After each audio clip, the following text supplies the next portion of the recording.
Kallëzimi i parë i bërë në gusht të vitit 2024 është bërë nga Lulzim Basha, ish kryetar i Partisë Demokratike të Shqipërisë. Dhe kallëzimi i dytë është bërë në shtator të vitit 2024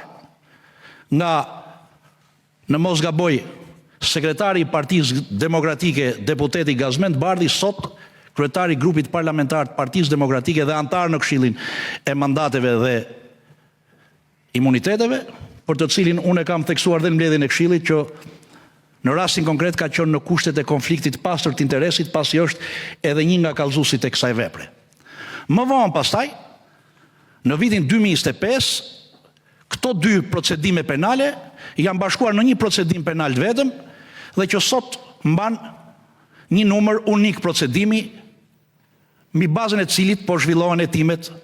ndaj deputetes Belinda Balluku. Vlen theksohet se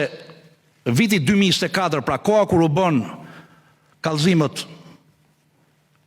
për veprën penale shkeljes barazisë në tendera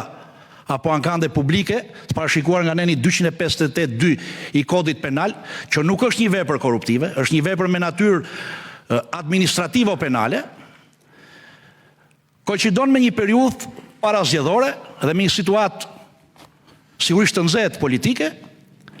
Pastaj u zhvilluan zgjedhjet e 11 majit 2025 dhe fillma zgjedhjeve kemi përsëri një ashpërsim të gjuhës politike në këtë drejtim, çka e ka shoqëruar për gjatë gjithë kohës këtë proces. Por në analizën tonë dhe vlerësimin tonë ne nuk jemi ndalur në këtë pikë. Nuk jemi ndalur në këtë pikë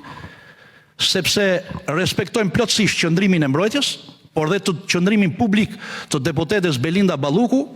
që e konsiderojnë këtë çështje drejtësie dhe vetëm drejtësie.